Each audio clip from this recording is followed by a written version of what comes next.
In today's video, I'm going to teach you how to use Jira more effectively for cleaner project tracking, faster updates, and better team visibility.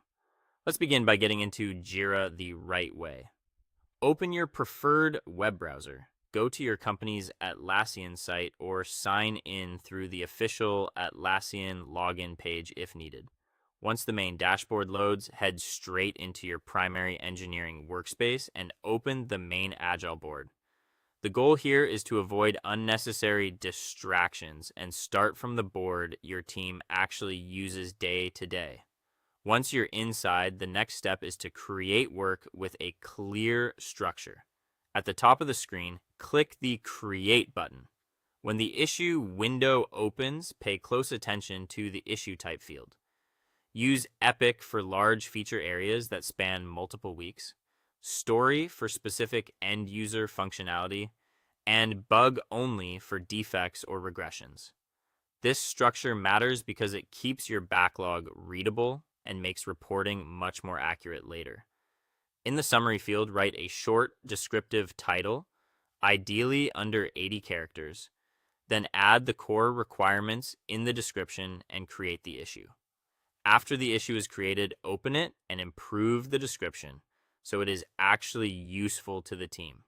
Instead of writing one long paragraph, place a simple checklist in the description area using markdown checkboxes.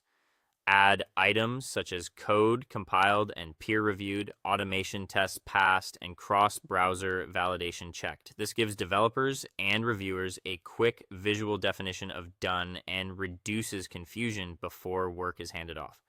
Next, look at the top area of the issue and find the issue key, the short code attached to that ticket.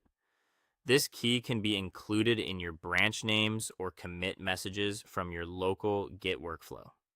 When you write a commit message, include the issue key along with status or comment commands so Jira can automatically update the ticket in the background. This saves time, cuts down on manual board updates, and keeps engineering activity connected directly to the work item.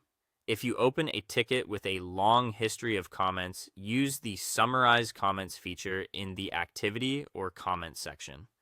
This helps you catch up quickly on important decisions, blockers, and progress without reading every message one by one.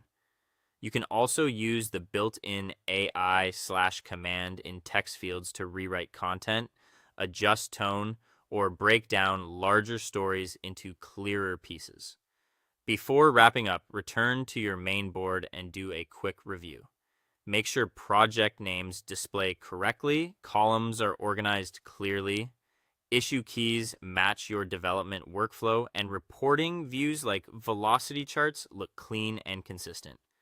A few seconds spent checking the board can prevent a lot of confusion later. That's it. Thanks for watching, and I'll see you in the next video.